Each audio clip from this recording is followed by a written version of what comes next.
I always wanted to serve on a jury. I'm really super excited to be here, so I really appreciate you having me. I'm looking forward to it. Creating this whole trial daddy. I want to give a big shout out to the 13th Jury Podcast and Brandy. Yeah, I applaud you guys. Keep doing what you're doing. That every time you run into Phil Barber, you should reach for it. And then I just looked to the jury, and it's sort of like, look. I was in the eye of the storm, and you guys were watching the storm. Hey, if you're bored of work, come pop in and say, hey, want some coffee? You are a ray of sunshine, and I love what you've done with your YouTube channel.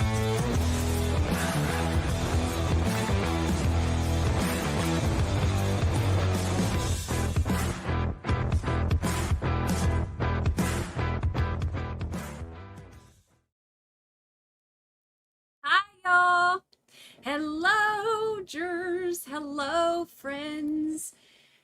Hello, family. It's good to see y'all. Guess what?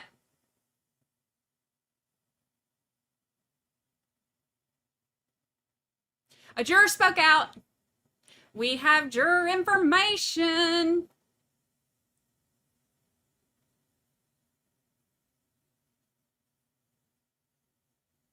We have juror information. Hey, Queen Olive Ruth Van. We have juror information. The jury foreperson has spoken out. Now we get to spill some tea. Are y'all excited? I am. I am. Let me pull up her stuff. I'm excited. Hello, hello. Hello, Lola's mom. Hi, Marilyn. Meant for 28 months. That's kind of wild, isn't it? 28 whole months. 28 whole months. Are we throwing a get your groove back party? Yeah. Yeah.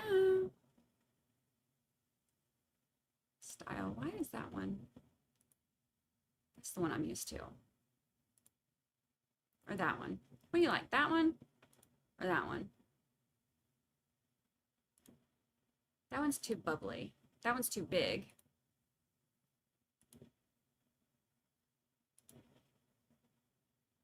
Let's do that one. I don't guess it matters. But we have juror tea.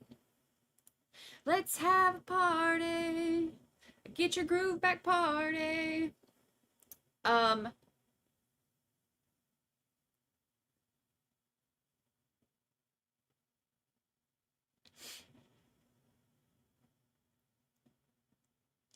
right, let me pull it up. Hold on. I'm so distracted. Sorry. Let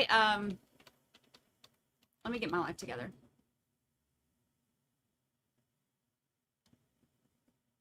Get your life together, Brandy.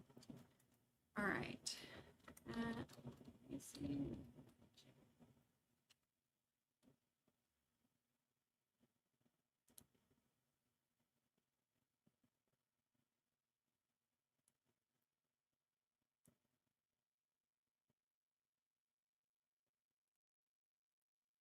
All right. Here we go. Y'all ready? Y'all ready? Oh, thank you. Thank you for the super chat. Thank you for the super chat. Everybody keeps asking me about super chats on the other one. They've turned on monetization, but so like the channel's monetized, but they're just not using it. So there's no super chats or anything on the other one. And everybody's like, we don't have our emojis. There's no emojis on the other one. They haven't turned on memberships. I don't know why. But thank you. Still thinking about 1950. I've been stuck on that. I've been stuck on that. Stuck on 1950. All right. Share screen. I'm so excited to see this. Thank you, Amanda Davis. Thank you, thank you, thank you. Thank you, thank you. Oh, whoa. I all of a sudden got real big. Hold on. I have all my settings for the other channel. I don't have them for this one. Let me get myself together. Update layout. There we go. There we go. All right, we ready? Donna Adelson was found guilty on all 3 charges for killing her ex-son-in-law. Thank you. I'm here to say that I was on the jury and I got to be the foreperson. If you have questions, let me know because I can finally talk. Whoa. So, I'm going to answer some questions now. But I do want to preface, okay? For one, not a single member on the jury knew anything about this case before being selected to serve on the jury, okay? First and foremost. Number 2, as far as people's concerns as to me being on social media and posting my TikToks in the last week or 2, there was no rule stating that we cannot be on social media. The rule is provided by Judge Everett in this case, okay? We cannot seek out information about this case. We cannot talk about the case with anyone. We cannot listen to others talk about the case. We cannot do anything in regard to the case during the trial. But now that I'm released as a juror, I have the freedom to say and do whatever. But also in that regard, I don't watch the news. It's depressing. I haven't watched the news in years. If anything, I'll check my weather app, my little Apple weather app once a week just to see. My For You page on my TikTok, where I am the most active, is mostly like TikTok shop videos, like members of like the moms of TikTok community, because that is the content that I typically engage and interact with. I also post that type of content sometimes, you know, just like trendy, funny, like music videos, whatever else like that. Basically like stupid humor. And then I haven't watched this. I waited till I was with y'all to watch it. I look for on social media. So I'm not breaking any rules. Along with that, I have time before court, during our 1 hour, at least minimum, lunch break during the days of the trial, and then after court to do as I will in regard to all of that. So no rules were broken. No rules are being broken now. I appreciate all of your guys' concern. I'm also going to prove that I was on the jury because there's some of you who just doubt it. Here is my appreciation letter from Mr. Stephen Everett, the judge on this case, thanking me for my service. Along with that, my document stating I served in the jury every single day of the trial. There's also this lovely thing called public record. Just an FYI. Now with that, I will get into some of these questions, okay? Because I am excited. I learned so much, and you know, like about the case, but also about the law, and I like that excites me. That I thought it was a cool experience, a crazy first time jury experience. So yeah. Anyway, I stated I was the foreperson, and I was, because when we got back to deliberate, once the bailiffs were out of the room and we could, you know, talk about whatever, I asked everyone if anyone wanted to be the foreperson, and everyone was kind of like, I was like, okay, can I do it? Like, can I please? Also, because I wanted to stay on point with what we were supposed to do. You know what I mean? Like, I didn't want someone else to have the opportunity to be foreperson and then just take us a million different directions. And I know how my brain works, so I was just, you know, like very sequential and purposeful with my questions and discussions and what we talked about, whatever. So overall, it took us about just over 3 hours to deliberate and reach our final verdict, right? But within the first hour and a half, I want to say, everyone was agreeing that she is guilty. Everyone, it was unanimous within the first hour and a half. But as the foreperson, you need to be looking for, you know, the different body language, people's facial expressions, all of that, just who may be unsure of something. And we had that. We had 2 people who said they thought she was guilty. They're like, but I'm kind of confused on this one thing, this like 0.2 on count 2 of her charge, right? So with that, I was like, okay, absolutely not. We are not unanimous right now, so we're gonna go over things. And we went over things point by point, okay? We started count one. Count one was the charge for first degree murder, and it had several different points that we needed to, address. We went over definitions, we went over principle and how that would apply, all of the different things. We listed out, we had a whiteboard in there, and most of us are visual people, and so we used the whiteboard to go over each point, list out everything that like people just said that like applied and whatever. Those people who seemed a little unsure at first, they ultimately, what was needed, they needed the visual. But we went over everything several times because this is a big decision and this is serious, and we all took our duty very seriously. Like, this isn't just fun and games and like, although it is a very cool experience to talk about now and it's exciting, it is someone's life, and it is the law. And we all took it very serious, so like, I need people to understand that. We went over everything, talked about everything, over and over. And about the 3 hour mark, once we were like, moving and grooving, we voted several different times in several different ways. I first had everyone. We went like by each count, right? So I had everyone go one at a time in order of our juror numbers. So 1 through 12. And I was like, okay, so for count one, count one in general, is she guilty or not guilty? And I had everyone go one at a time. We all agreed guilty. I knew they would all agree. After that, we did like an all at once vote. And I was like, okay, so for count one, like, raise your hand if you think she's guilty. We all raised our hands, but it's still doing our duty as we're supposed to. Went over it again, and so people were still talking, just like they're sharing their thoughts with each other about the case and whatever. I was passing out 12 pieces of paper for everyone to write their final verdict down. And then I emptied like one of the little containers we had for our snacks and had everyone put it in there. And I did this because I wanted people to, and I said this too, if anyone who's on the jury with me sees this, they know that I did this. I told people, I want you to be 100,000, 50 billion% sure of your verdict.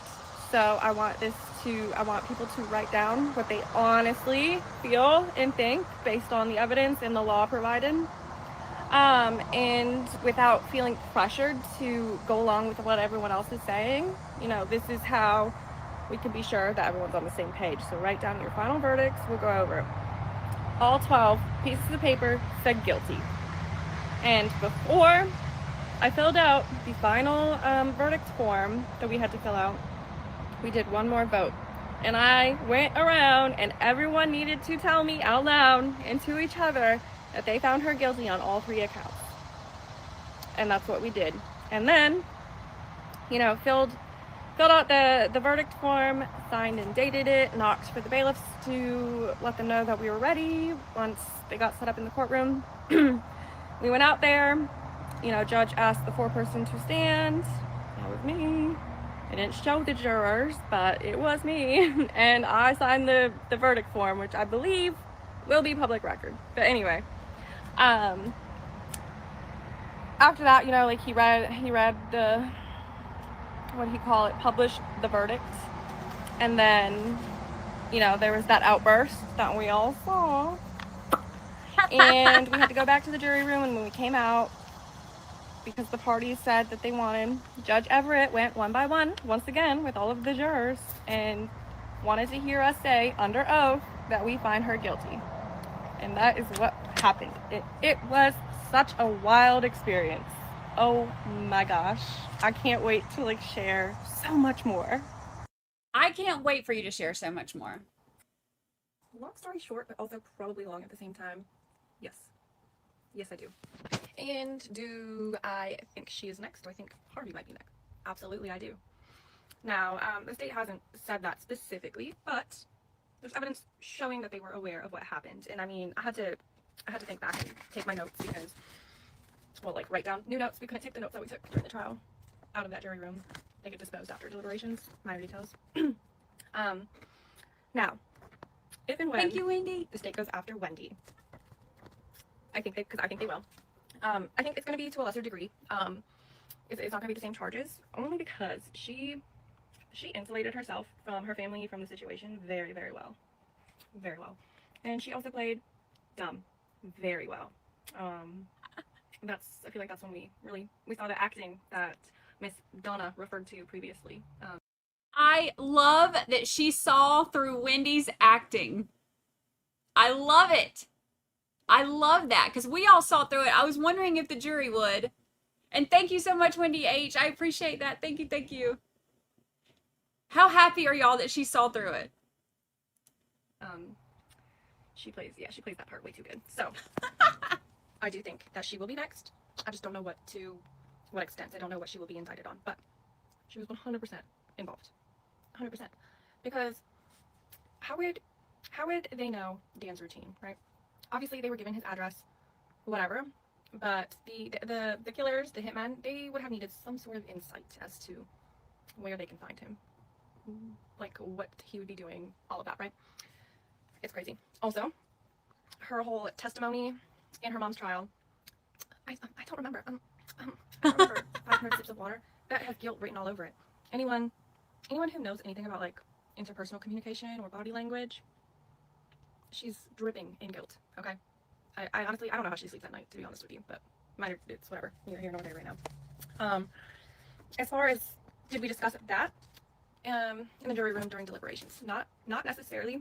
We just described we discussed things about her relating to her testimony and just like things in regard to the case because we had to stay on point. You know, that's what we were there to discuss. So not so much if we think she's next, but after we were released from our service, walking back, being escorted by the bailiffs to the where we parked and stuff, it was very interesting to hear everyone's opinions because at that point in time we were allowed to talk about it because we were dismissed from the jury, whatever. Everyone agrees. She's probably gonna be next. We just don't know to what extent. Because yeah, like I said, she insulated herself from the situation and her family way too good. Like I said, she plays the role of dumb, and you know that term ignorance is bliss. Like she is taking that to a whole new level. Now, she states that in her testimony, she the morning that Dan was shot, right? She was going to meet some friends for lunch, but she had to stop by the liquor store for like a stock at the bar party later on, whatever. Now, the liquor store she chose was completely out of the way. The route she took completely out of the way. There was that exact liquor store that was closer to her house and in the complete opposite direction, but she chose to go this very long route out of the way, and says she normally takes Trescott Drive, so she goes to try to turn, but there was the roadblock because at that point in time law enforcement had arrived on scene. Dan was rushed to the hospital, yada yada yada. She says she encountered the roadblock, turned around real quick and just like went a different way to the liquor store. But then they also brought in another witness. The state brought in another witness, the officer who was working like at the roadblock, basically. And he states, which contradicts what Wendy said, that you could see Dan's house, the crime scene, all of the... Y'all, they picked up on that. They picked up on that. I was so, like, the way that...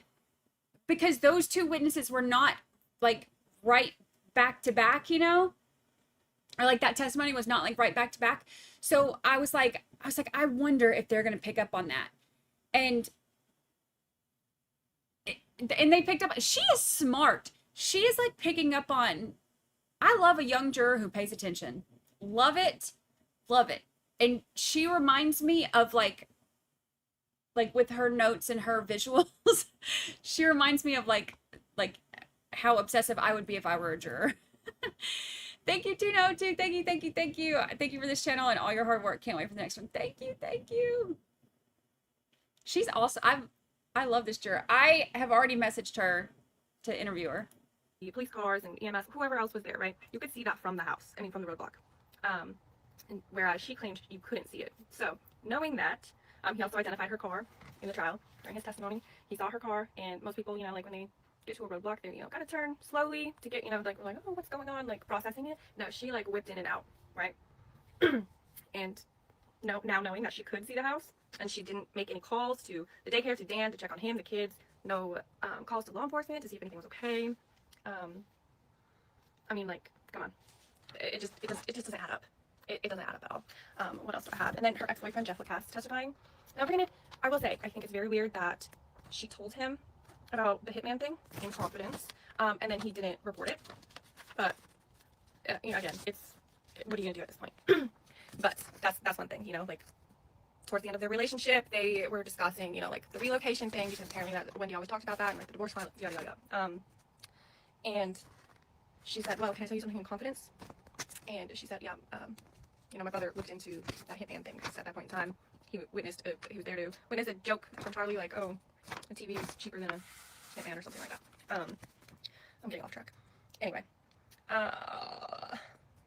yeah, but anyway, his testimony, like, basically the last time that they got together, July 11th, 2014, they met up somewhere. It was hot yoga, and basically he, at that point in time, knew the relationship was over, so he, like, literally, like, backed off as they were leaving, whatever, didn't say anything. But then Wendy turns around and asks him very weird and specific questions about his travel plans in the coming days. And you know, with that, the first time the hitman had come to Tallahassee, they rented a car, a Nissan, that looked just like Jeff's car at that time. And that point in time too, she was asking specific questions about his travel. So, you know, it's just a little weird. I think she was trying to set him up. And then all the details that they had, she had to have provided it. I mean, obviously. And then, let's see what else. Calling her kids by her last name before Dan was ever shot. Yes. And then legally changing their last name and the older one's middle name, mind you. Middle name and last name 1 year after he died. And also with that, she didn't take the kids to his funeral. That's a little strange. Yeah. They both, Wendy and Harvey, both knew. They didn't say anything. That is a crime in itself. And I do think they're next. I'm just curious to see when and what they're charged with. Oh, look at her little stuff. What a cute little, she's got her cute little kid back there. She's trying to hide her little baby. That's adorable. That's adorable. Y'all, I love it. I love it.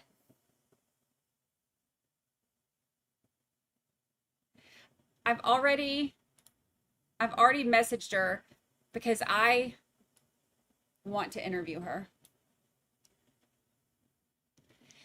They picked up on so many things. You never know. Especially when there's so many details and it's a complicated case, you never know.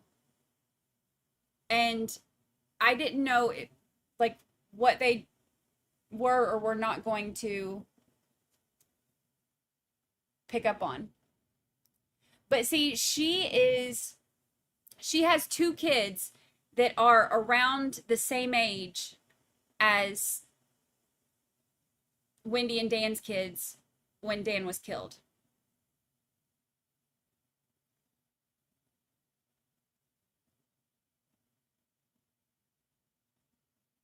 Can we invite her on the channel for a tell-all? She's like one of us. I know it. I have reached out. Red playpen. I love it. Hello, Red Pen. She is a smart cookie. Laser focused on all the details. I'm so excited about it. I'm so excited about it.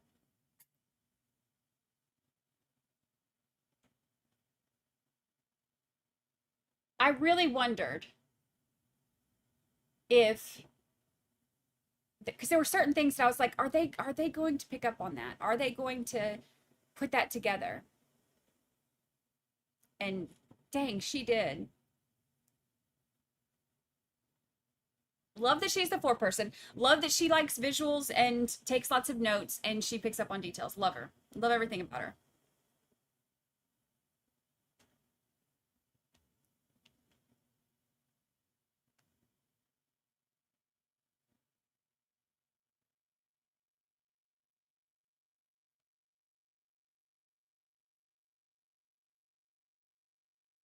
They were definitely picking up what Georgia was putting down. Love this for so much. Love it so much. Love it so much. I am like, it makes me feel so happy to like, because you never know. And juries are like, you know, obviously unpredictable. as we've seen. But it makes me feel all warm and fuzzy that they had visuals and that they all saw through everything we saw through. Hi, RA. Hi. I know I said the same thing. The jury got it right. And it was 3 hours like Charlie. Because we were all saying that, like, we took votes on if you thought it was going to be more or less or about the same as Charlie. And I think most people said, what was that vote? Didn't most people say that it was going to be,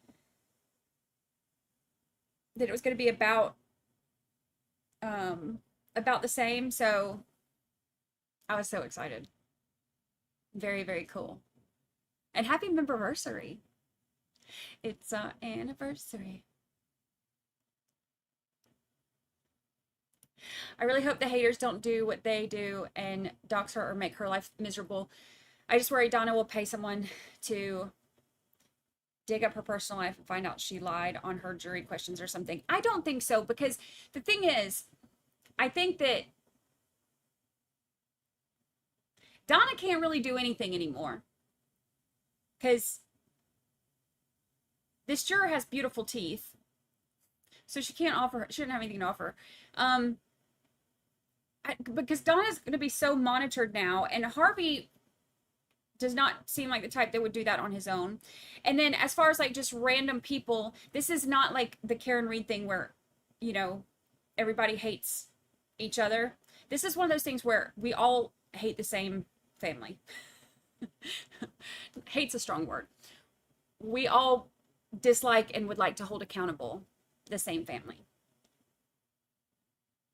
Which is so nice. It was so nice having a trial that was not so divisive. After spending 2.5 years knee deep in Karen Reed, it was so nice to have a trial where we can all look at this family and be like, they really suck as human beings in this situation. And it makes you wonder how they got there. Because not all people are all bad. Everybody's got good qualities. Makes you wonder how they got there. But it was nice to have all of us agreeing on that. She is young and wonderful. I think it says she was in her 30s. Let me look at my voir dire stuff, because I had on here who made it.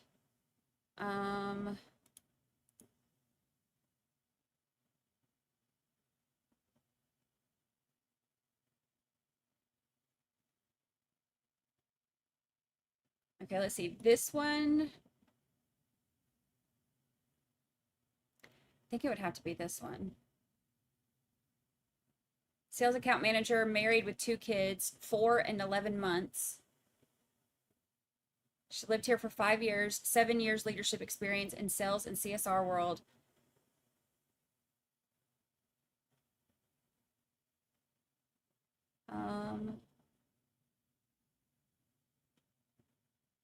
That one's single, no kids. That one's got 16-year-olds. That one has no kids. That one has a 10-year-old son. So yeah, so it has to be that one. So it has to be juror number 25. Sales account manager, married with 2 kids, 4 and 11 months. So it has to be that one.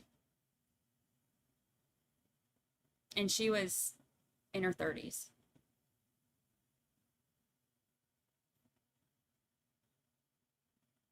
She had beautiful teeth.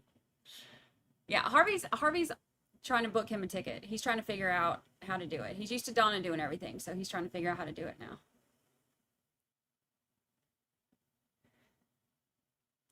If you had a time machine, Brandy, and wanted to go back to your younger self and be a juror, she would be you. Right? Feels like she was in the live feed with us every day. I know, right? She picked up on all the things. All the things. I love it. I love it. The fact that the defense had absolutely no... They had nothing. They had nothing. Her TikTok name is Lacey with a J. like spelled out, not like Lacey with a J, like JC. I mean, it's like spelled out Lacey with a J. Maybe it's Lacey with AJ. I don't know. Lacey with a J. I love that Dan's parents were able to give their victim impact statements immediately. I think Donna was trying to avoid that. I think so too, because last time, you know, they ended up giving them from Skype or whatever, because, or Zoom, whatever, because they had gone back to Canada. But I'm really glad that they got to give them while they were there. I think it's more impactful for Donna to have to sit there and like just feet away from the parents of, you know, of Dan. I love it. Love it. When you just got picked up at the airport. Ah.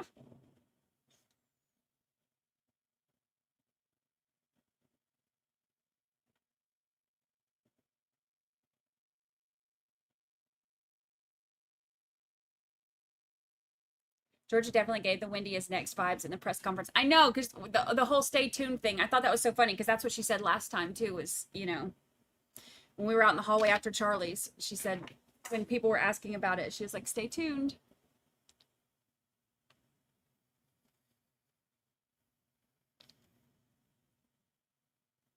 I hope Harvey gets a new Donna ASAP before he gets locked up too, just because it'll make Donna lose her mind. I don't know that he would. I don't know that. I mean, I know he could because he's got money. Because you know that there are always people who are willing to make themselves available for, you know, rich Miami dentists.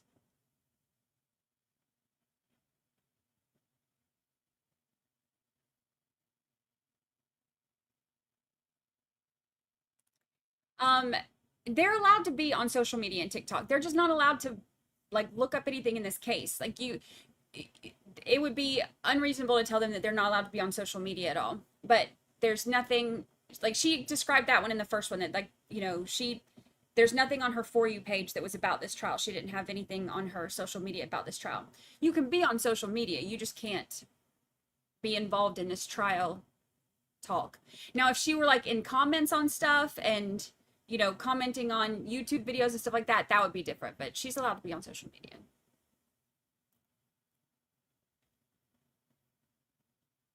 Hi, hi. Green Eye Cat member for 11 whole months. Congrats on all the success and happiness, Brandy. So good to see you live again. Thank you, thank you. Thank you, thank you. Happy memberversary. Hi, Nancy D, aka Summer Girl. Good to see you. Basically, Donna was convicted by a jury led by a fierce one. Not that talking's hard. Basically, Donna was convicted by a jury led by a fierce one, not that much older than her sunshines, Ben and Lincoln. That's right. Yeah, I think in Austin is what I heard. I think they're in Austin.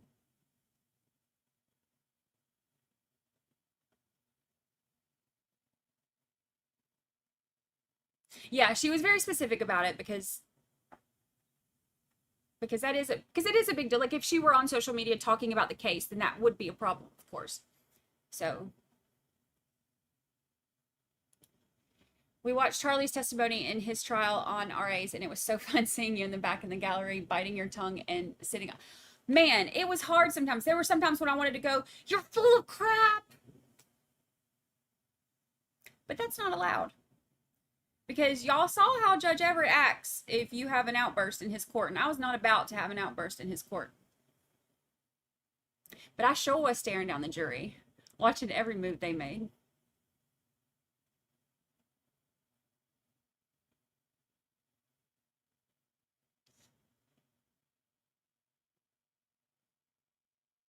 Yeah, they can't do active research.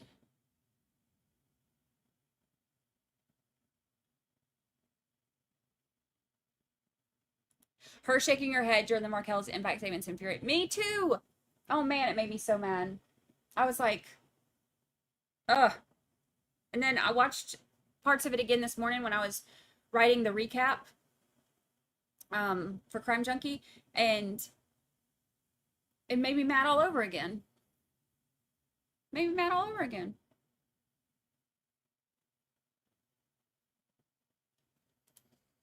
Cindy, thank you so much. Thank you, thank you. I appreciate that. Thank you, thank you.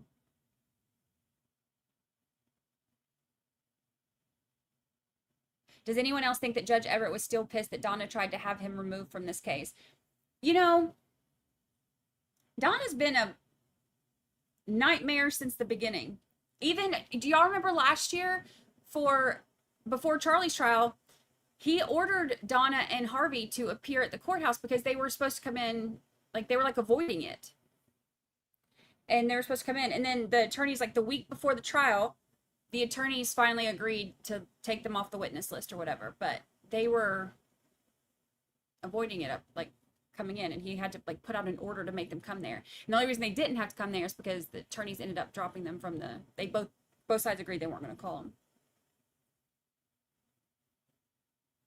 Her trying to tell the judge what to do and her trying to tell the undercover agent what to do, and both of them being like, ma'am, you are not in charge.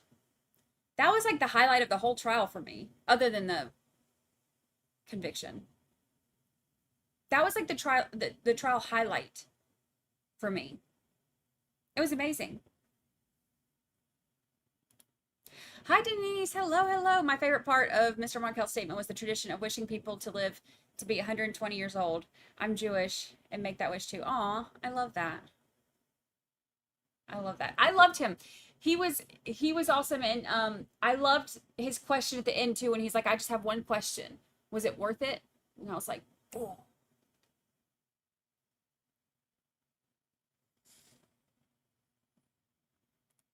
Brandy, control yourself. I would have crawled under my seat. It would be like the equivalent of, like, you know how I could take somebody yelling at me. Who am I kidding? No, I can't. I would lose my shit. But I can, you know, I wouldn't mind that as easy. I might have like a, you know, sassy reaction, but I could take that. What would kill me inside is to have somebody like Judge Everett be like, get onto me and tell me he's like disappointed in me. I'll be like, oh my God, I'm so sorry. I'm so sorry. What can I do? What can I do to make it better? I'm so sorry. I'm so sorry.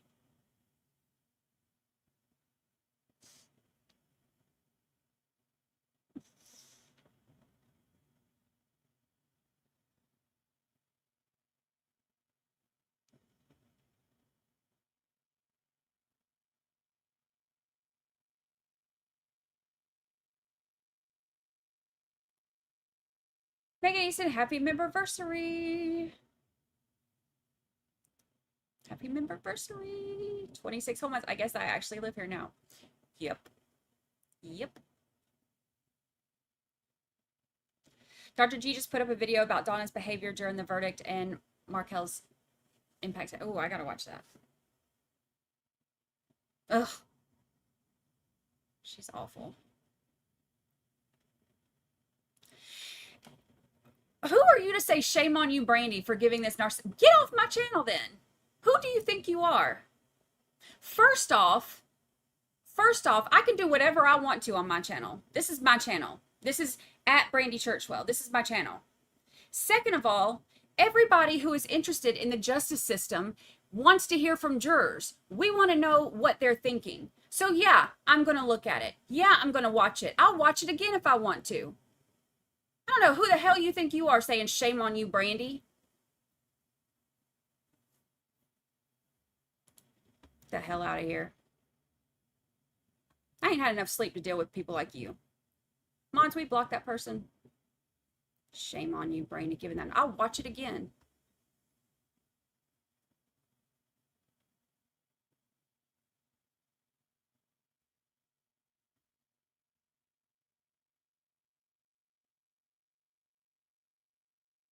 Would love to see her chat with you if the majority of the jurors were more visual than those. the visual stuff makes me, that's one of the things I'm glad to hear her say too, is like the visual thing, because I know, think about how many of us are visual. Like that's why I always like make the timelines and the graphs and all that. I think that makes it such a difference. And did you hear Georgia in the interview afterwards? She was like, somebody said something about how, you know, like her visual aids and her PowerPoints and stuff, they were like, you know, how they were really great this time. And she was like, that's because I didn't do them myself this time. I thought that was really funny. But those make such a difference, right? Like being able to visually see things makes such a difference. Such a difference.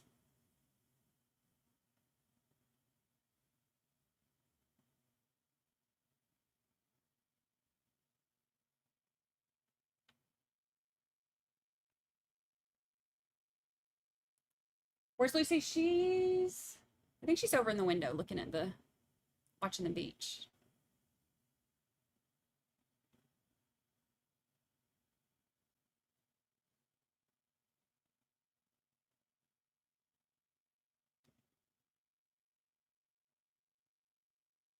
Donna was able to stop crying and roll her eyes when Danny's father thanked. Did that not blow your mind? When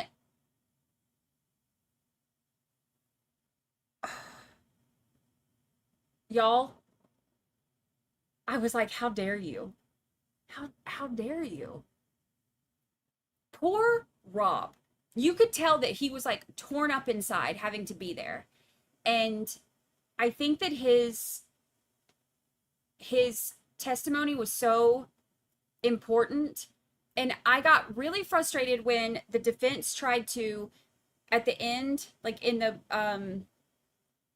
closing arguments, when she tried to make it like, oh, Rob doesn't talk to her, you know, because he's so busy being a doctor and because he's, you know, whatever. Like she tried to, and she was like, you know, he's estranged from the family. You know, he has an axe to grind. I was like, how dare you? First of all, she misrepresented why he doesn't talk to the family anymore. He doesn't talk to the family anymore because he believes that they murdered his brother-in-law, number one. And on top of the fact that he was already having a lot of issues with them because of how Donna tried to control his life and his marriage. So to misrepresent that to the jury made me so mad. And then to say that he had an axe to grind made me so mad. And then, so I'm already like mad about the whole Rob thing, right? And then we get to the part where Rob's name is mentioned in the victim impact statement, and she rolled about being like a good, honest guy, and she rolled her eyes. Could you imagine, as much as he's been through, because he's a victim in this too, could you imagine him watching that and seeing her reaction? Oh. Oh. Oh.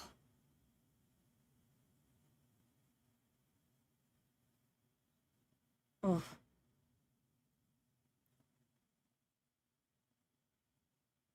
I can't.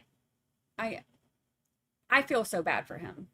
I hope he wasn't watching the victim impact statements, because I hope that I would hate for him to have seen that.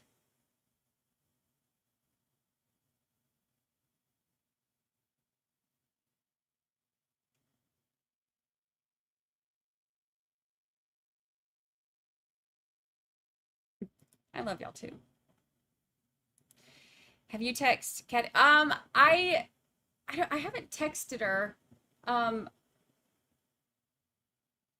did I text her?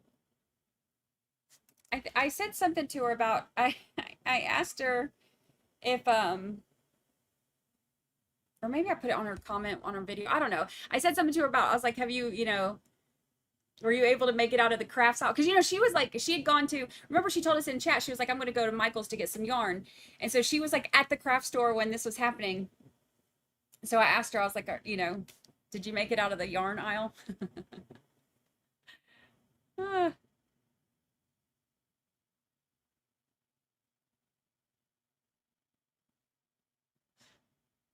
Yes, visuals cement memory for me too.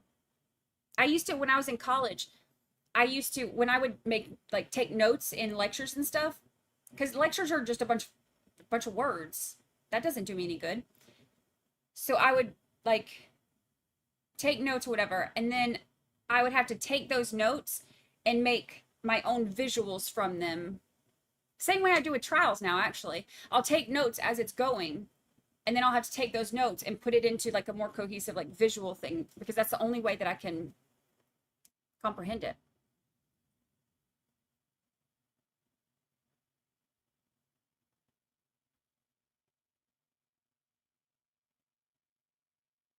Lucy has a better life. Right. Like, she's living the dream.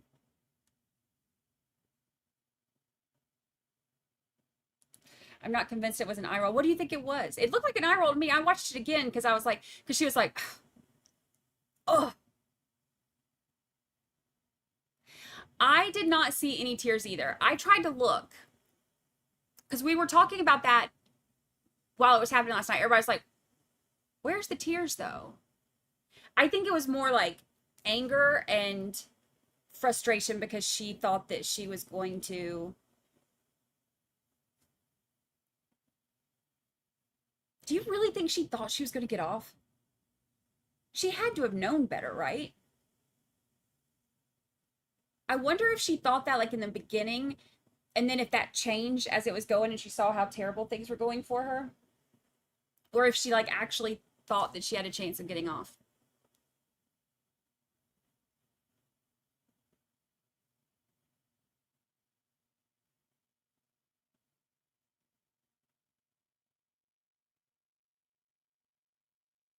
The jurors followed the evidence. I'm really impressed. I am too. I love a juror interview, man. I love hearing the thought process behind it. I love hearing the things that they pick up on and what they don't. I think it gives us so much of a better understanding and insight into what works in a trial and what doesn't. Because we can sit here and obsess over it and talk about it and bounce ideas off of each other and all that stuff. They don't get to do that until the end.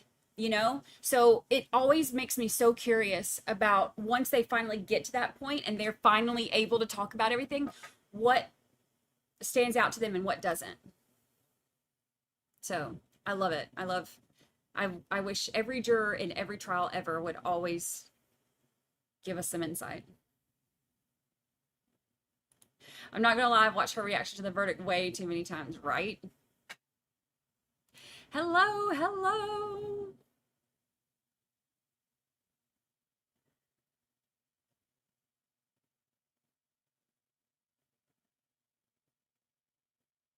It shows they were really paying attention. I agree. I agree. And hello, happy memberversary. Miss you, Brandy. How's Lucy? Lucy's good. She's good. She's a sweet little baby. Sweet, sweet little baby.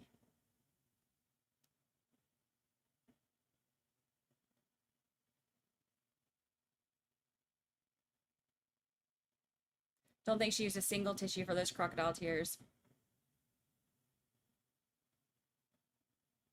She thought she could get away with it. We need to check on Jimmy. Poor Jimmy. I need to text him. He's going to be brokenhearted. He thinks... He's funny. When Rob was testifying, he looked so devastated and sad. I just wanted to hug him. I agree. You could see it in his eyes, like how just broken he is over this, you know? Oh, hate it. Hurts my heart. Hurts my heart. Was it hard sitting there all day? It's always hard having to sit all day. Kathy yelled at me. Did y'all see her video this morning? When she was like, she was talking about being in Michael's for the verdict, and she was like talking about Donna's outburst. She's like, yeah, because if you have an outburst, you get, you know, escorted out of the courtroom. But if you haven't, it turns out it's the same thing at Michael's, or however she said it. And I was like, oh my gosh, it was hilarious. She was talking about like if you know, you can't have an outburst in the courtroom, and she's like, apparently you can't have one at Michael's either because I'm here and I just had a moment. But it was hilarious. It was hilarious. She's funny.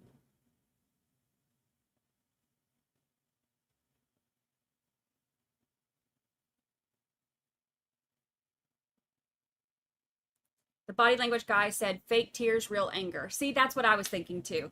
Because the way that she was so, you know, like when you're like sad and like you're like actually devastated or whatever, like a lot of times, like people will like cover their faces and like, you know, like you'll see like real tears and it's like it's just different. She was like, oh my God. Oh. I was like, I hope she falls out of her chair, honestly. I wouldn't be mad if she did.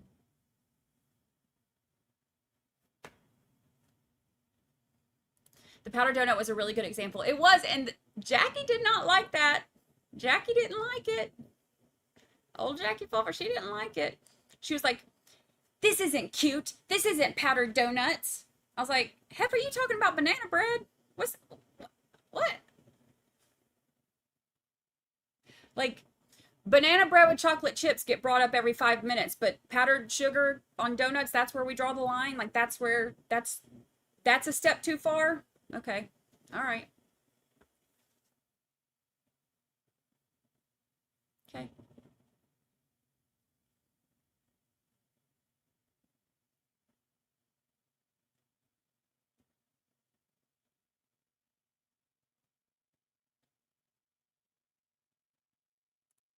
As a wearer of glasses, I concur emphatically that when you cry, those glasses have to be moved or removed.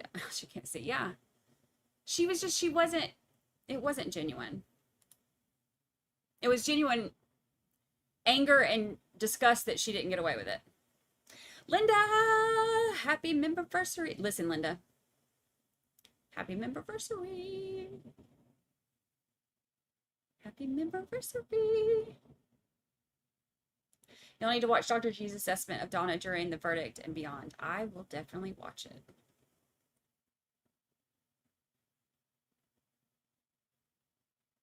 The defense talking bad about Dan was so shameful, and I'd imagine Donna knew they would do it.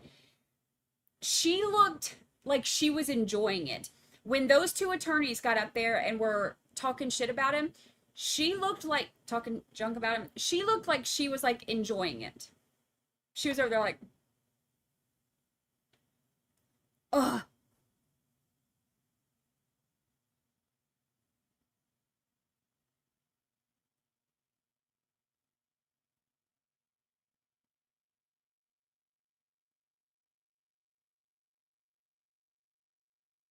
Threw a full-on temper tantrum, stomped her foot and everything, all that.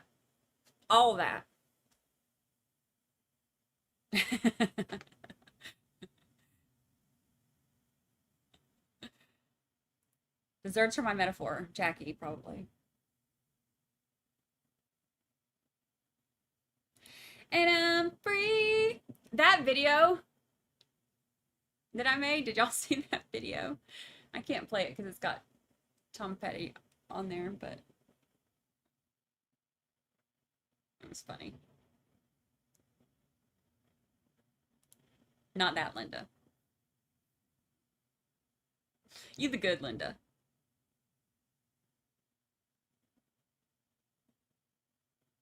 You the good Linda. The other Linda was not the good Linda. You the good Linda.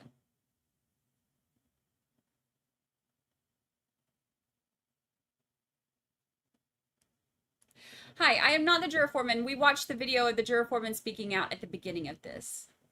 And she was great. You should rewind it and watch it. It was great. And then catch up in real time and tell us what you think about it. She was awesome. Paid attention to all the stuff. All the stuff. Loved it.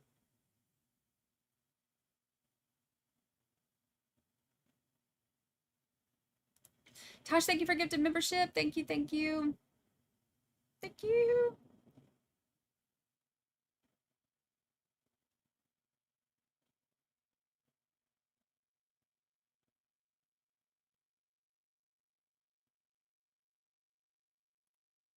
Brandy, did you see yourself on Next Witness with the others?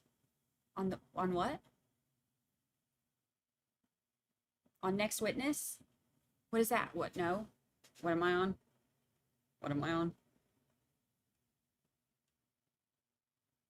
I was very impressed by the jury foreman. Me too. Me too. Because I love that she's pays attention to all the details. Loved it. She was awesome. She was awesome.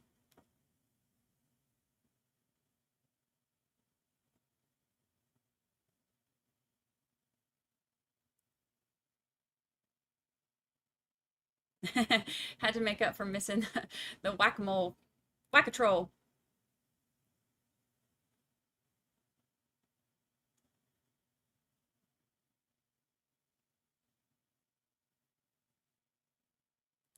Next Witness Law 2. Oh no, I haven't. I'll have to watch it.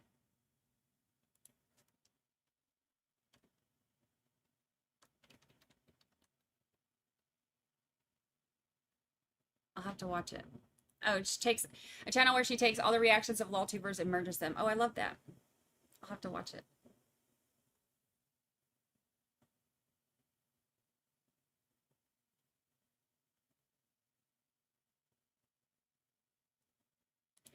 Detail-oriented and focused. I think that those are like two of the best qualities you can have in a juror, right? She did awesome.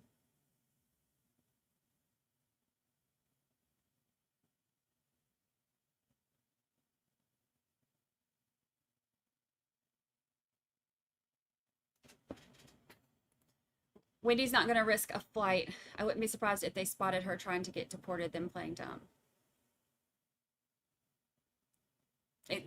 You know, I love too that the juror said that they picked up on her act of trying to act dumb, because we all saw that, but we've seen so much of Wendy before.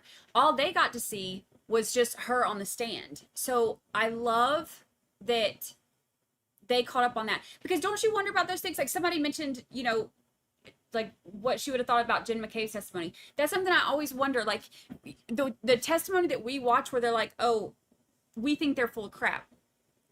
You never know how a juror is going to interpret that. So I love that she gave us some insight into what she thought about that. And she mentioned the body language. I thought that was great.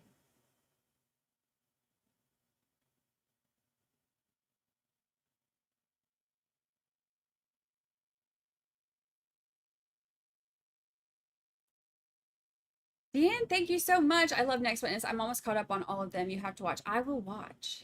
I will definitely watch. Where's Chat Daddy? Chat Daddy's at home. I'm going to be, he's at the house. I'm going to be leaving the condo probably Sunday.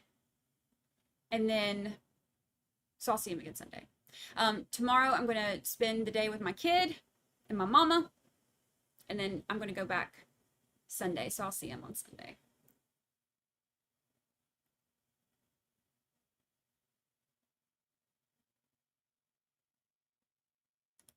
I don't think they mentioned changing the one boy's middle name in this trial. I thought they did. Maybe I'm wrong. I thought they did.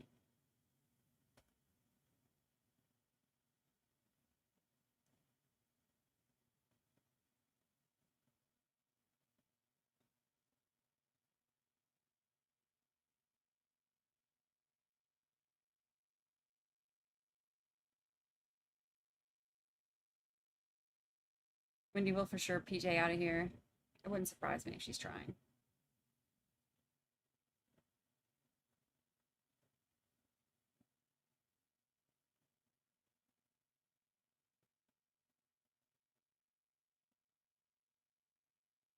I've never heard of dry crying.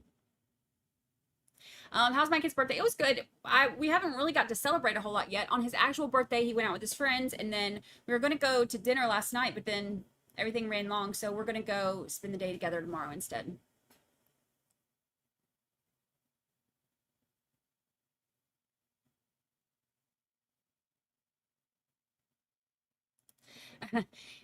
I only started watching this case for this trial to be what made Wendy so obvious is the fact she's a lawyer. She had to have brains for that. So the whole dumb act made no sense. Yes, and did you watch Charlie's trial?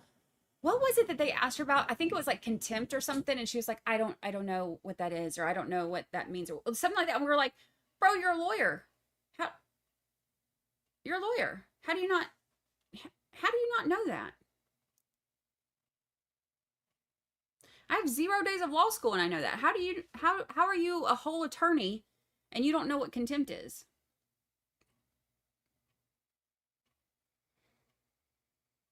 I'm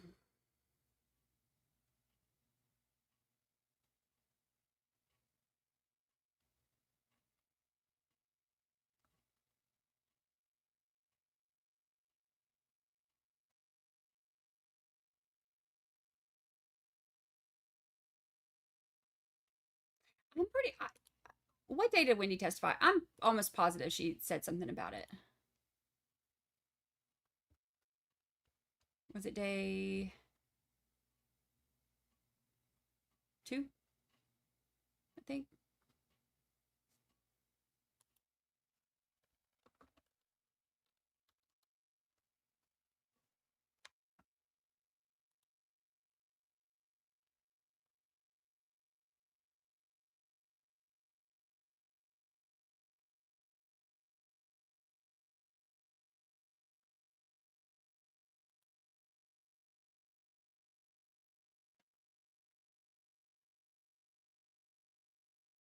Um.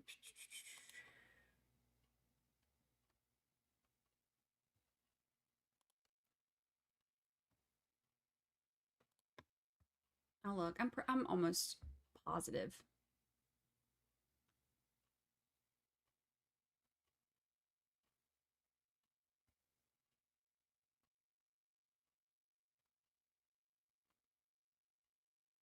Donna's lawyers didn't get to see y'all. It's a sequestration thing. I was like, both days that y'all gotten up there to put on a defense, both days y'all violated the sequestration order. Bless it. What did you think of Georgia crossing the second lawyer? I think Georgia was all of us in that moment. Like, frustrated, annoyed. Who do you think you are, talking about what these people who you never worked with felt? The whole thing was just gross. Watching them badmouth Dan, and then for what? Like, what do you think how does that help your client? How? What do you think that? Oh, it's not contentious, but Dan was such a jerk. Okay, then what do you think? First of all, you're contradicting yourself. But second of all, you can't say that somebody felt something or didn't feel something, or something was contentious or not contentious, based on how many papers are in a binder compared to other binders you've seen. That makes zero sense. No sense. None. Zero.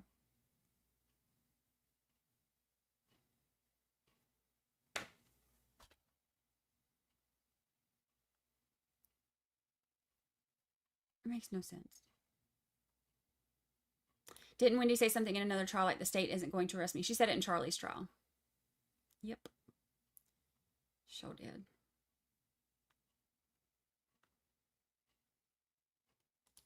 Y'all convicted her on the first day. I convicted her in the last trial.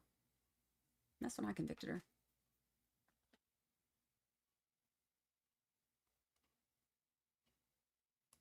What happened with Patty's Playhouse and Harvey and the... I'm not sure. I didn't know something did happen.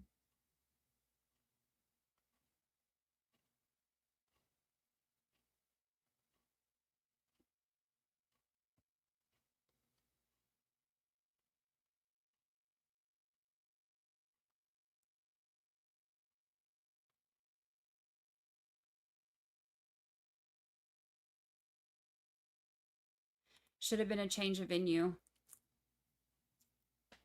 Nah, I don't think so. It has to be like a big deal, a big reason for it to be a change of venue, like Brian Koberger.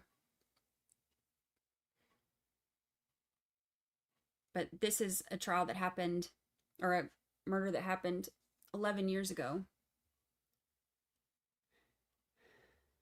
And all of the family are from other areas. None of them are actually from Tallahassee.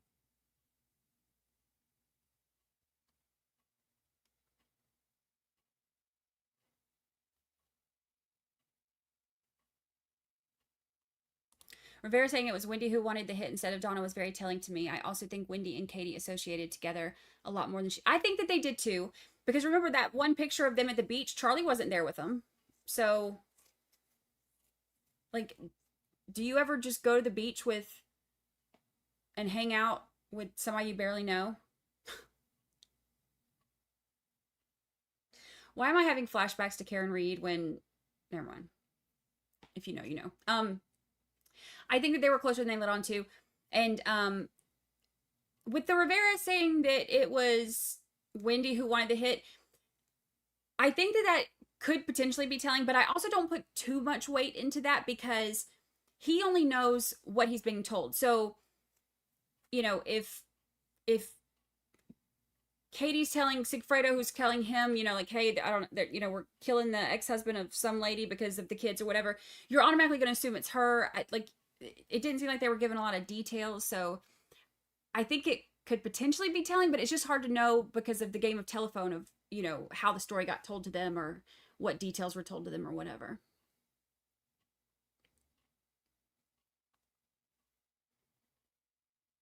Y'all weren't a fair jury. Well, no, of course not. Obviously, we're not a fair jury. Like, we've seen the other trials. We know what evidence was coming. That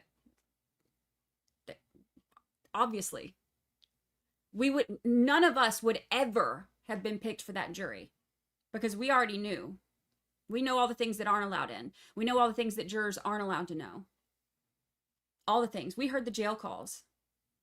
We've seen all the other trials. We've seen all the evidence. We know way too much to ever be fair. We made up our mind based on evidence in previous trials. We would never have been chosen to be on that jury. Ever. Well, I say ever. Before we watched the last 3 trials.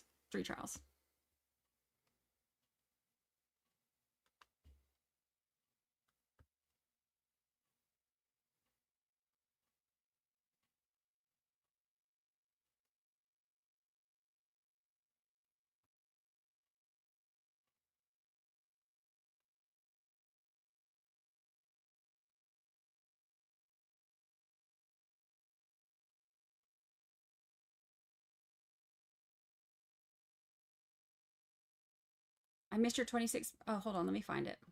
Hold on. Let me find it.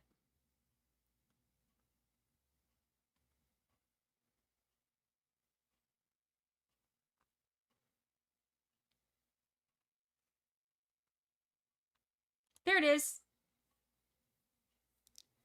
I wish we could see Donna and Charlotte. There are, when she first got arrested, she was in one, and there were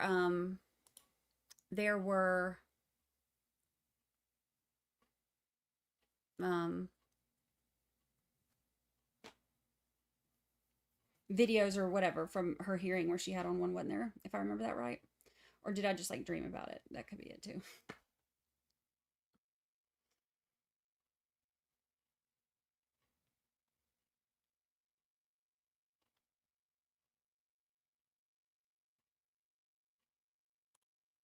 Hello, hello.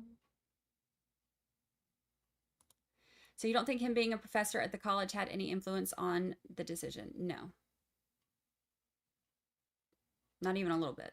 No.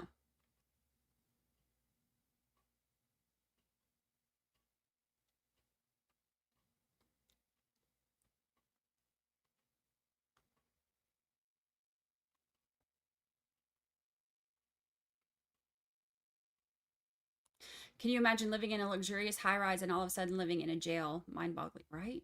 And that's like a super luxurious high rise.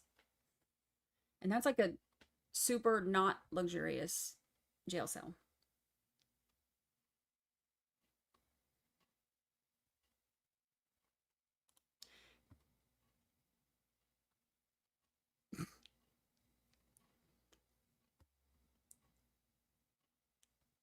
I'm not going to assume you're a troll because I'm not going to assume you're a troll because some people can have different opinions.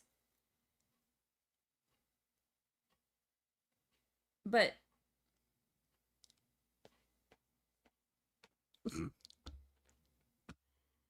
There's not a chance in hell she would have walked free anywhere in this country. Literally not a chance in hell. Unless, like, the jurors all fell asleep during 75% of the trial. Because then they would have missed the evidence. There's not a chance. There's no chance that you would ever get 12 humans in a room together who would have heard all of that evidence and be like, I don't think it's beyond reason. There's not a chance in hell. Not even a little bit. There's not a chance you could get 6 humans on a jury to listen to all that and be like, I don't think she did. There's not a chance. 0 chance.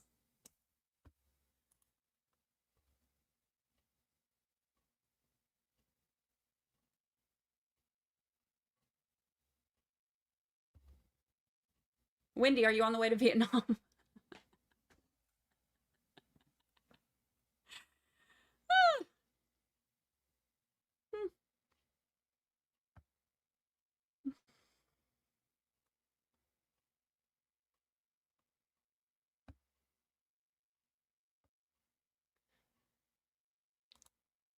I love that this very young woman handled this assignment with such wisdom and integrity.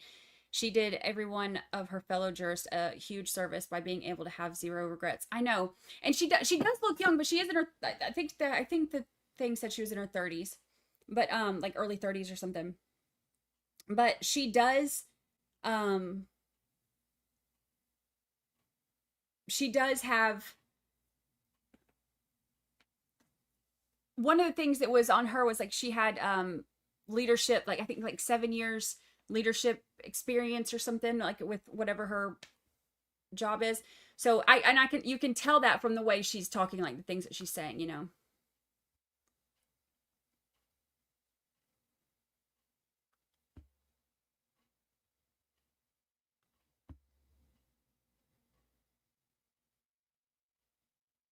Yeah, you're allowed to know about a case, just not have an opinion about it. Not ideal, obviously, but not. Yeah, like, because there are some cases where you're not going to get out. Like, Karen Reed, perfect example. Look at the percent. It was like 90% or something, 92%, whatever it was, of people had heard about the case. So, in a place like that, like, you're not going to be able to escape that. But people who have already formed an opinion based on what they've seen, that's where it becomes problematic.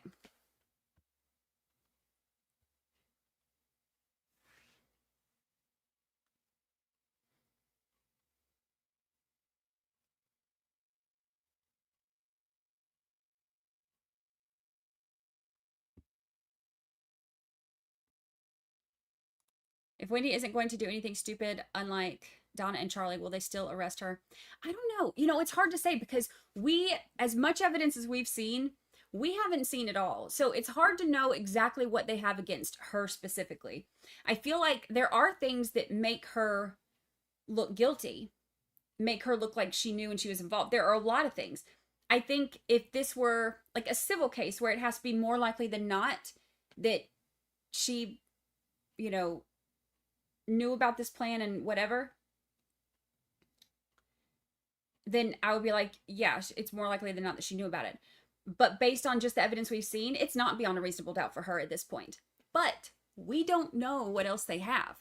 So there could be more that is out there that, you know, could show that or prove that. I think most people think that she does know, and most people think that she's involved, and most people think she's next, right? Based on what we've seen.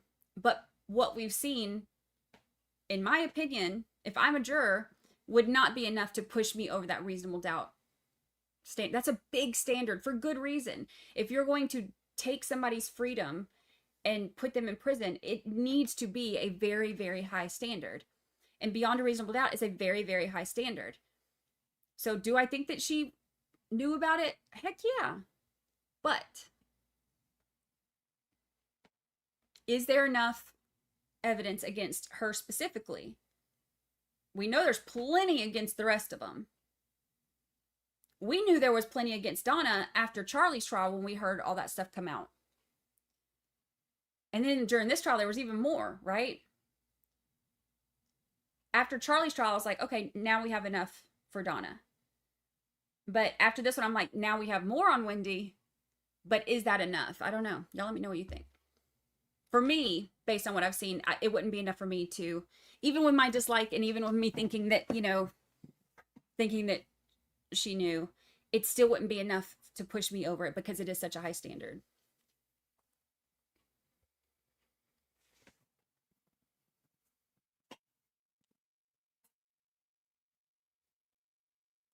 Who do you think Donna's first call will be to? Well, the only person she has left to call is Harvey. Because Rob doesn't talk to her. Her and Wendy haven't talked since she got arrested. So, she can't call Charlie.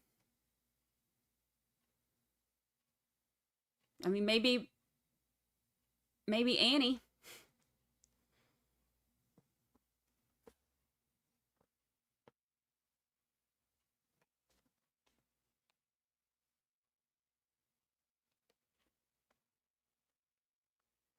Our turtle suits like those sensory cocoon things because they look kind of soothing. They don't look, the turtle suits don't look soothing in the prison thing. They look uncomfortable. But a sensory cocoon thing sounds lovely.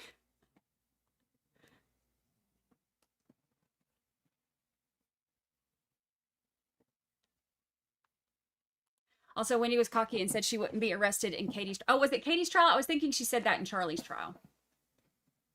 Or heck, maybe she said it in both. I don't know. I can't remember. Some of the stuff that comes out in different trials, it runs together for me now.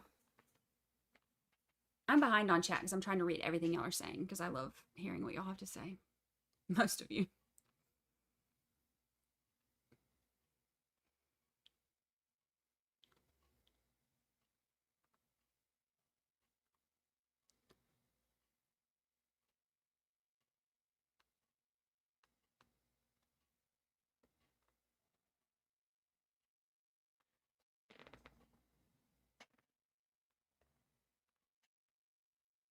Why is it? Oh, I don't know why it's sped up on her TikTok. I'm not sure why. I don't know. I'm not familiar enough with how to work TikTok to know if I can slow it down or not. You can, you can on, if you're watching it on my video though, because you can go to speed on my video and slow it down there and that'll slow her down.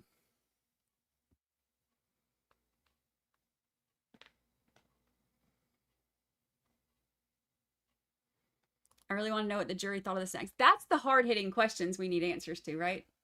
The snacks that Judge Everett got for him.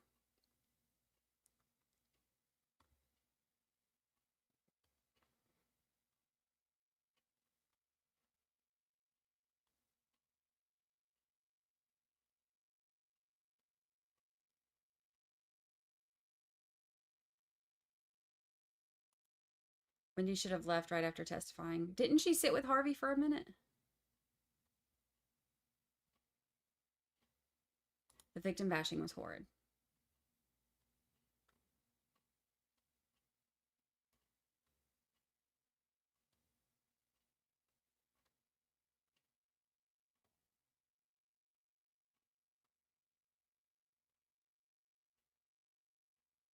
Wendy did have the most to gain. I think Charlie will flip once his appeal is denied now that his mom's in jail. Maybe. You know, it's interesting too because that one text where Donna is like mad at Wendy because Wendy sent like the prayer hands emoji and Donna's mad and she's like, prayer hands? You know, your brother protected you for years and, you know, now you're not guilty and you're sending prayer hands or whatever. She was having her moment. But I was like, dang. Because it came out like, look what all we've done for you and now what we're having to go through because of you. And that's how it came out to me. Like, you know, you can only interpret what you can interpret in a text. So who knows? But that's the way it sounded to me. Like Donna was mad because like, you know, look what we've done and you're not even, you know, you don't even care enough to actually show that you care. All you show is, you know, you send a emoji with prayer hands. That's how it came across to me. Like they're mad because they did this for Wendy. But they didn't do it for Wendy. Wendy did have the most to gain.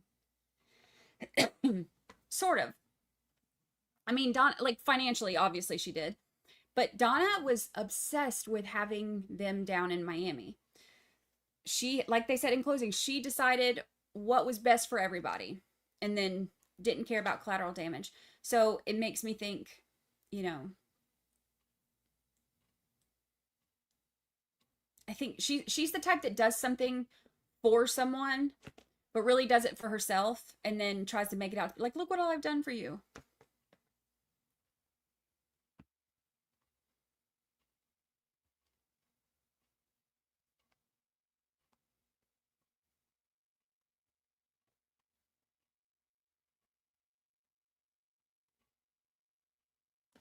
Georgia hasn't lost a case yet. Bring Wendy.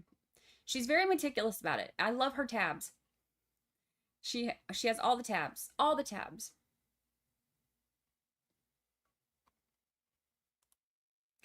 New to the channel and love it. Welcome. Wendy is next. I know everybody said, like, most people really do think so. I would love for that to happen so that I can, if she's guilty, if she's not, I wouldn't want an innocent woman. But I would love to see what all evidence they have against her. I would love to see, because there's so much that we don't know. And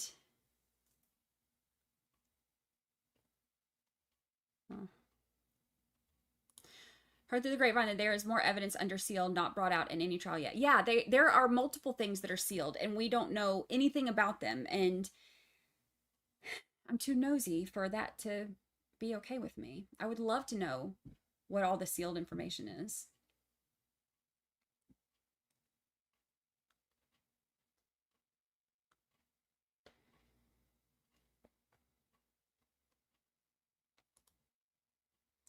I feel Wendy is the mastermind. She worked her mom and bro to do the dirty, and she is laughing all the way away from everyone with it.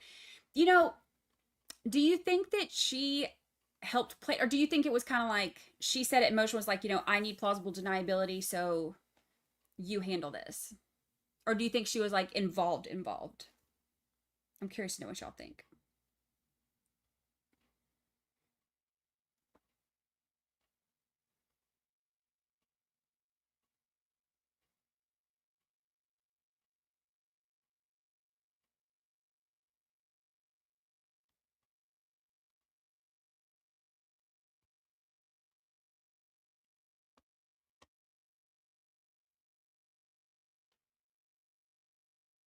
You know the judge got good snacks because he went to Costco.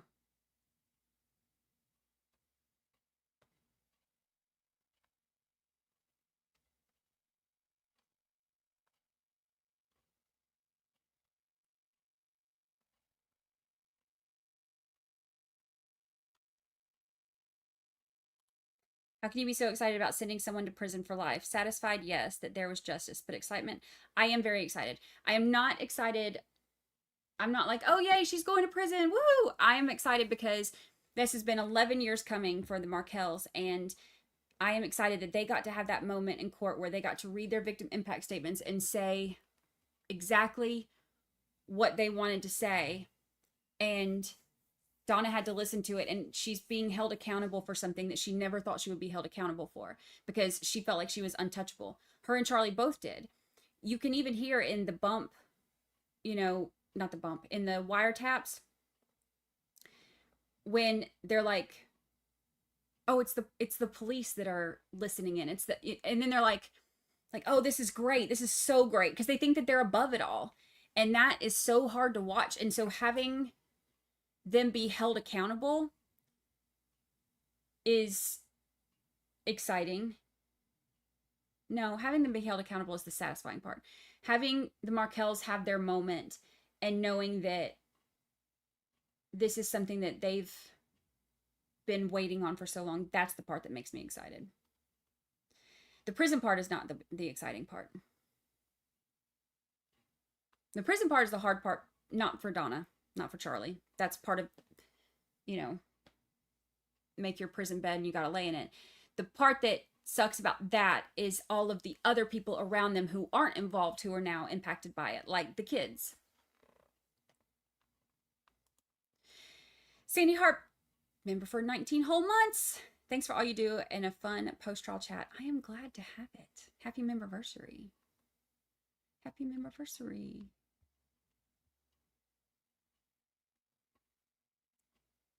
I feel badly for the Markel boys. Me too. So bad. And even like, that's the part that, you know, stuff like that is the only part that hurts my heart about, you know, Charlie and Donna going to prison. That's the consequences of their actions. But the consequences of their actions are also hurting those kids. Hurting Rob. Hurting everybody else.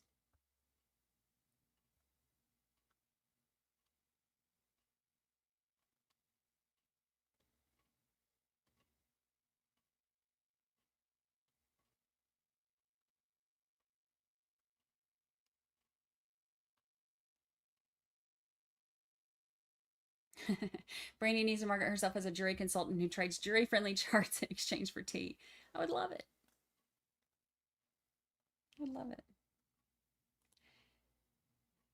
They kept her out of the loop of the details. Yeah, I think so too.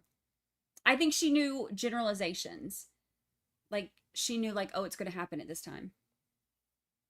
But then it's like, you know, don't talk to me about it. Don't tell me anymore. Especially when you line up the dates that Jeff gave about when she was acting crazy. Because like, think about even the first one, the first attempt for the hitmen when they came, he didn't know the dates of, you know, that this attempted hit happened during this June time when he's telling them, you know, these specific dates about her. Like, she was, you know, so anxious and nervous and crazy and, you know, like something was wrong. He didn't know that that was the exact night that the hitmen came for the hit that never happened. When you put that stuff together, like when you put that timeline stuff together with all of the other stuff that we know that he didn't know, then I'm like, yeah, that makes it look real bad too. That just adds on to all the stuff that's, you know.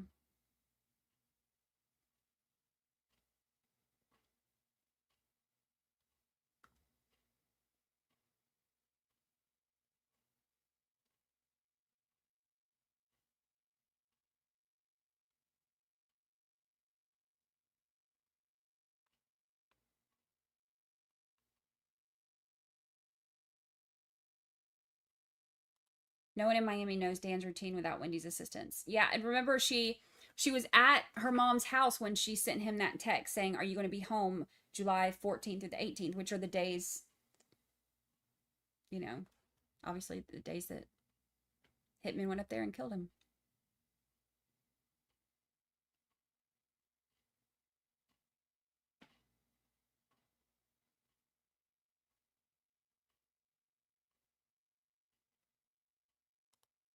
They can't flip on anyone. In Florida, it's life without parole unless they did a deal before the state isn't going to change anyone's sentence.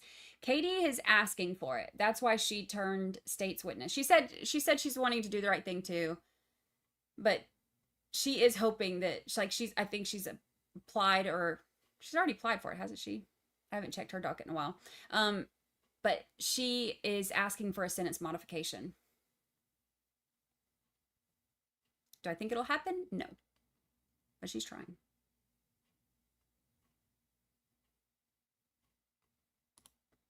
Welcome, welcome.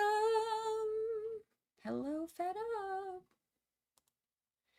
Thank you, Taj. Love having the 13th Familia back together again. I know, it's good to be here. I know I'm behind on chat. I just like to read what y'all say.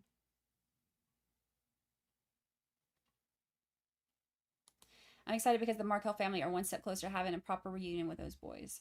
Oh, I hope so.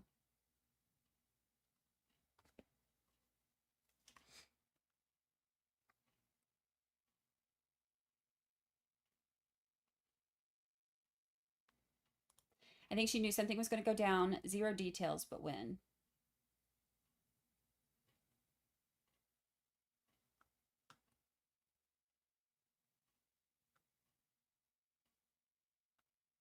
Yeah, I could see that. That's kind of what I think too. I think she was intentionally left out of details, but told when.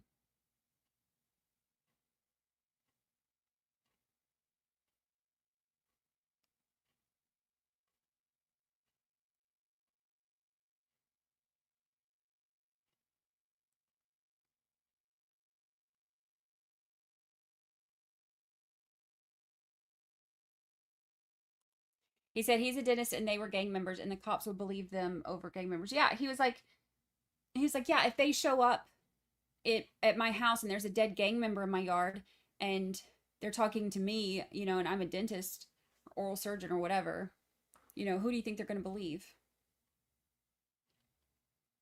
It's like, what a way to look at stuff. They felt untouchable.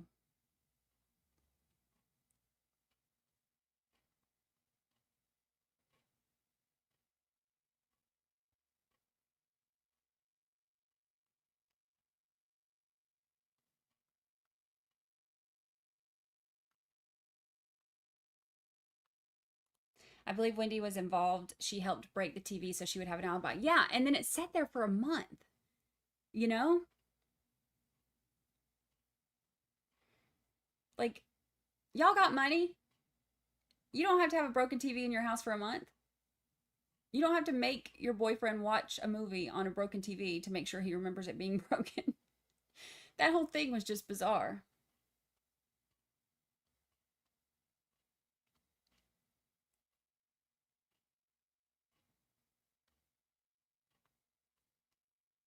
The fact that she changed their last name, she changed her last name and that middle name.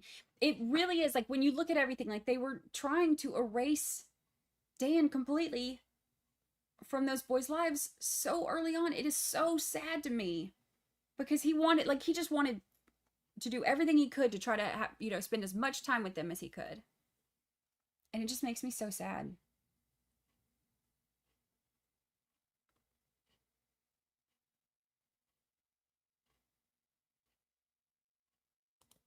You are a mess, Brandy. Why are you singing? Goofy channel. Yep. You want me to sing louder? Give me a song to sing. Oh, I'll sing. I'll sing.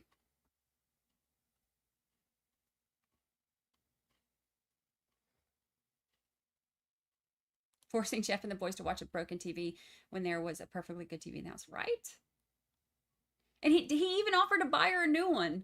Like, the whole thing's just bizarre. Who's sing? I'll sing. I don't remember singing, but I will. Oh, I sang. I sang I sang multiple songs yesterday on stream, on the 12-hour stream.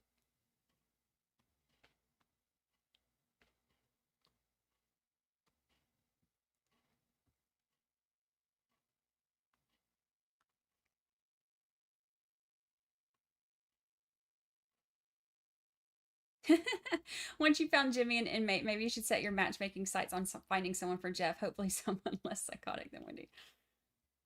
Poor Jeff. Jeff's gonna tell us everything. Jeff gonna talk.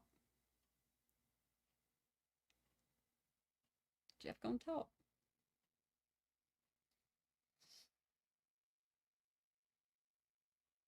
And Wendy canceled her cable.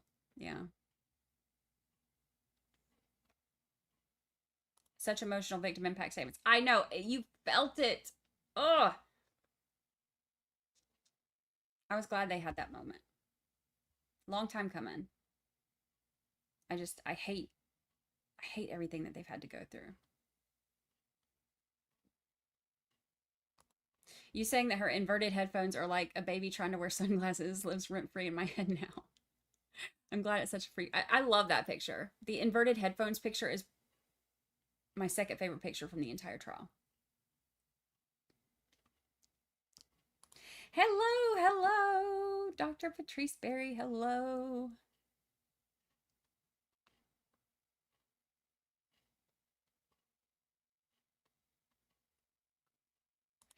What are you covering next? I'm not sure. I know I'm going to do Courtney Clenny. A lot of people are asking me to do Brian Walsh. I don't know. I know that we're going to watch, probably next week, we're going to watch Cardi B's testimony together. I want to watch that. So next week, we're going to all get together and we're going to watch that because I really want to see that. Because I've seen clips of it, but I want to watch that with y'all. Maybe we'll do like opening statements and then Cardi's testimony.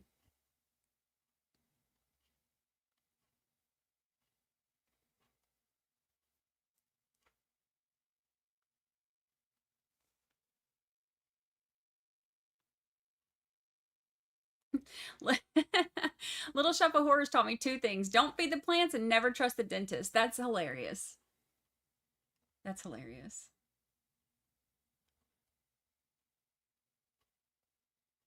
Was the TV broken pre-Paella? That's a good question.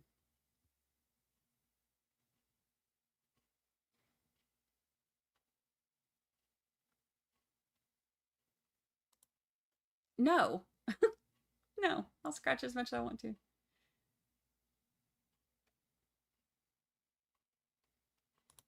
Hello! What was the key piece of evidence that convinced you of Donna's guilt? The phone calls after the bump. When she said, after she got Dan, the picture of Dan, like the flyer of Dan's death, and she called him and she said, this involves the 2 of us. That, to me, is the main thing that convinces me of her guilt. The main thing that convinces me of her role in it is her texting saying, I'm outside. And that being like corroborating what Katie McBanoff said about Charlie said that his parents had just, come by before she got there and dropped off money.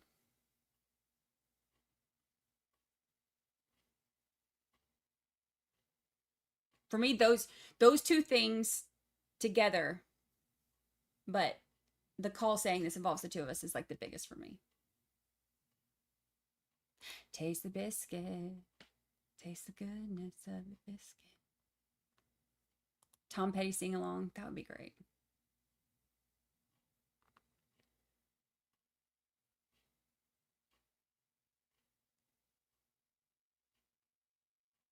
I know, everybody, as soon as I say that.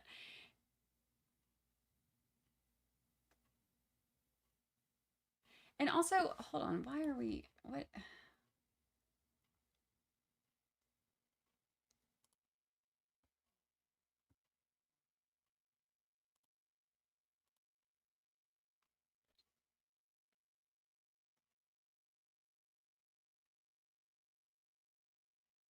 I don't know who these people are that come into my chat and try to tell me what to do. Who are you? Go away. I'm going to say whatever I want to say. I'm going to do what I want to do. I'm going to sing. I'm going to have opinions. I'm going to run my fingers through my wet hair.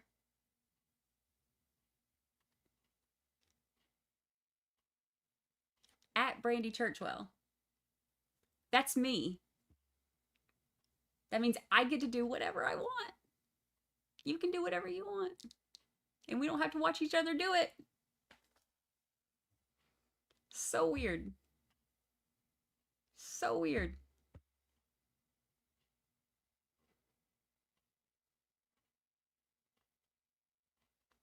And her counsel didn't help her fix her headphones. Well, she had the one side that was right, but then the back one wasn't. So weird.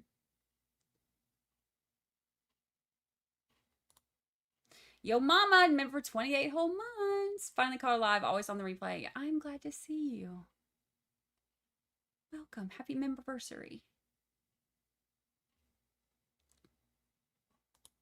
Ruth impact statement broke my heart. I was crying. So yeah, I was wiping tears during that too.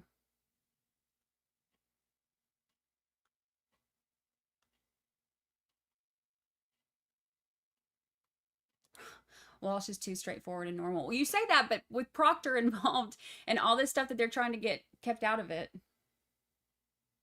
it's crazy.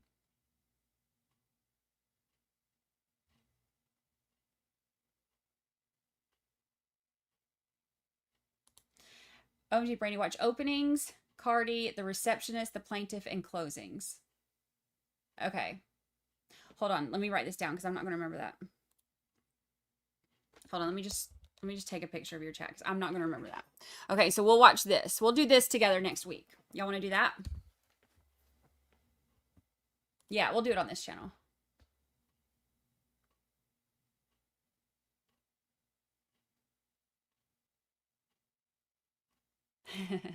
I'm begging you to do Brian Walsh. I don't think I can make it till December without jury duty. Plus, I miss OnlyFan.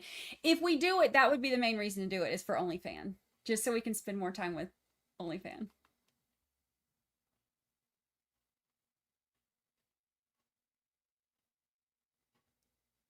There weren't opening statements because the pool camera didn't get them. Oh. Man, we talked about this one yesterday. I am so mad. I cannot believe he is charged. It gets me fired up every time we talk about it. It makes me so mad. I cannot believe that he's even charged. I hope that it gets thrown out before they even make it there.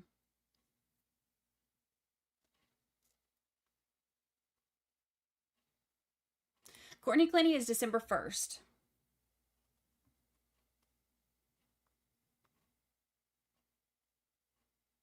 I'll cover Aaron Spencer if it happens, but I just don't feel like it's going to go to trial because I don't feel like it could. There's no way, right? How could you? Oh, there's like, he's in Arkansas too. There.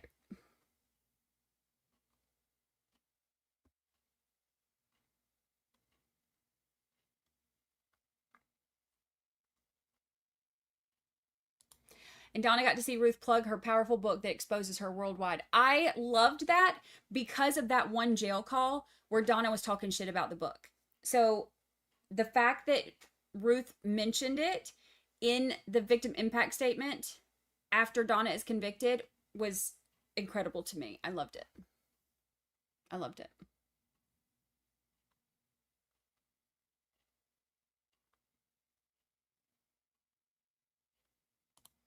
Carrie, welcome, welcome. Welcome, welcome.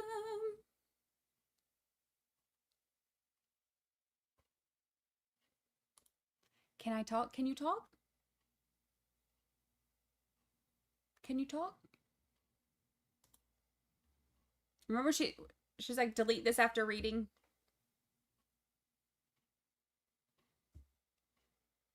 That one was a incriminating one too.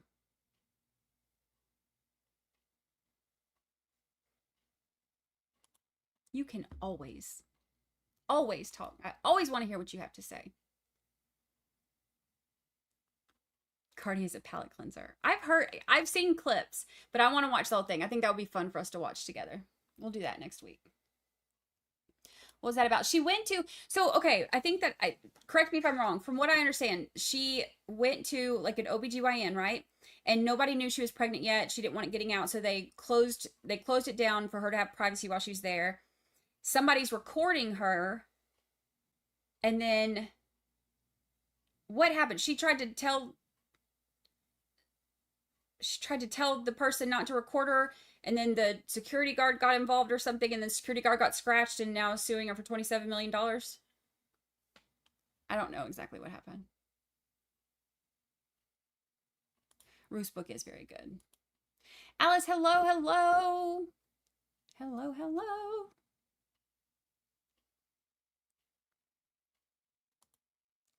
Austin Drummond case is also crazy, reportedly. Yeah, did y'all watch that hearing from that yesterday? I was on Court TV talking about the Austin Drummond case a while back. That one is really sad, but also I have so many questions. I have so many questions.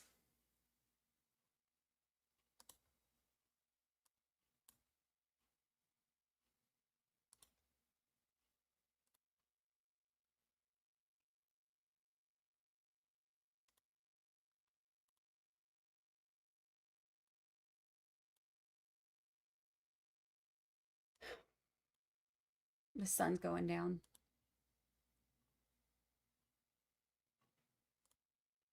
Look how pretty it is out there. So pretty.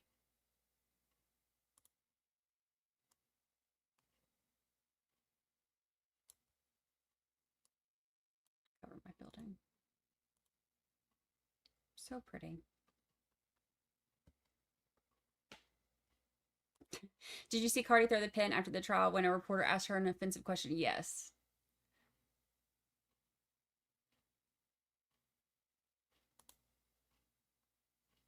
Welcome, Amanda. Welcome, welcome.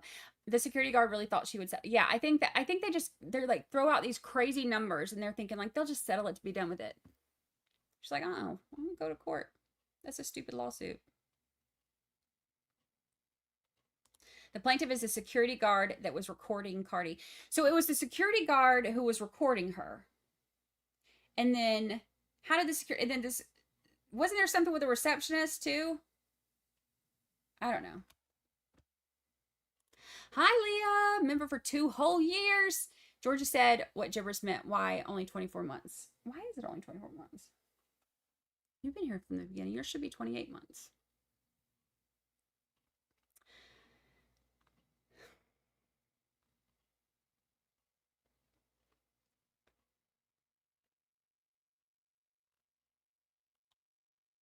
I don't know why yours isn't 28 months. Because you've been here from the beginning.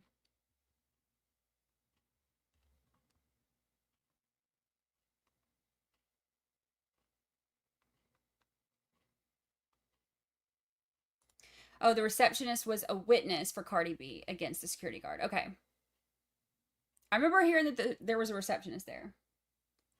But we'll watch that together next week.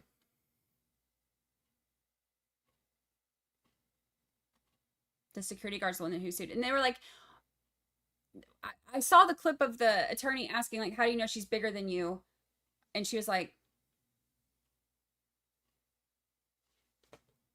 I thought that was hilarious. I haven't even seen the security guard. I just thought it was funny that she was like, my eyeballs tell me. Cardi yelled at her. The guard backed her into a corner and was screaming at Cardi. The receptionist got in between them to break it up. Oh, okay. Got it.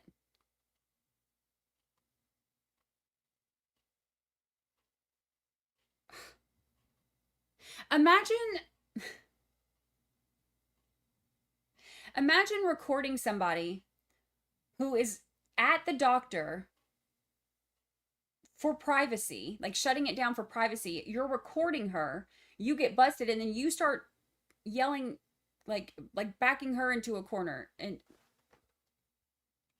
wild. All right, y'all. The sun's about to go down. I'm about to walk outside and go watch it because it's beautiful. I will figure out what week or what day next week we're going to get together and do that. And then that'll be so fun. So I'll be back at the house on Sunday and I'll look at the calendar and figure it out. And then we'll get it set up on YouTube. But I was really excited to see that the juror had spoke out though. So I wanted to, and I waited to watch it so that we could all watch it together and experience it together. So I wanted to do the live this evening so we could watch that. So I appreciate all of you.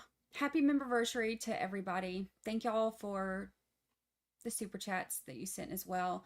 And thank you for hanging out and being here. I love y'all. I miss you. A lot of you, I say I miss you. A lot of you I've seen on the other channel too, but I still always miss you when we're gone. I will see y'all very soon next week. Maybe sooner if more juror stuff comes out. Who knows? So turn on your notifications. All right. Love y'all.